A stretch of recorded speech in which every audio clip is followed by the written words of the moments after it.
ఏ కేసీఆర్ 1,00,000 రూపాయలు ఇస్తుంటే మేము తులం బంగారం జరుపుతామన్నాడు. బంగారం 1,00,000 అవుతుంది. 1,00,000 2 లక్షలు ఇవ్వాలా వద్దా? ఇచ్చిందా? తులం బంగారం 14 అవుతుంది. మూడో ముచ్చట ఆడపిల్లలకు స్కూటీ ఇస్తాను, వచ్చిందా? 4వ ముచ్చట దవాఖాన పోతే కేసీఆర్ కిట్ ఇచ్చి కడుపు నిండి అన్నం పెట్టి ఇంటికాడ తెచ్చిండు. ఉందా కిట్? అది బంద్ అయిపోయి. ఇట్లా ఏ విషయం చూసినా మహిళలకు వడ్డీ లేని రుణాల గురించి ఏదో బాగా మాట్లాడుతుంది. మీకు విషయం ఐడియా ఉండాలి. 1,00,000 కోట్ల వడ్డీ లేని రుణం ఇస్తా అన్నాడు.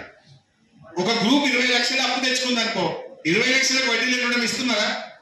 ఇస్తలేదు.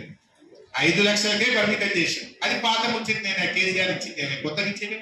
కేసీఆర్ ఉన్నప్పుడు కూడా 5 లక్షల వరకు వడ్డీ లేని రుణం ఉన్నది. మనం ఉన్నప్పుడు కూడా ఒక్కొక్క గ్రూప్ 20 లక్షలు 30 లక్షల లోన్లు ఇచ్చినాము. కొత్తగా కాంగ్రెస్ చేసింది ఏమి లేదు. 2-3 సార్లు నేను ప్రెస్ మీట్ పెట్టి గట్టిగా దబాయించి అడిగిన రేవంత్ రెడ్డిని, సీతక్క నోరు ఇస్తలేవు.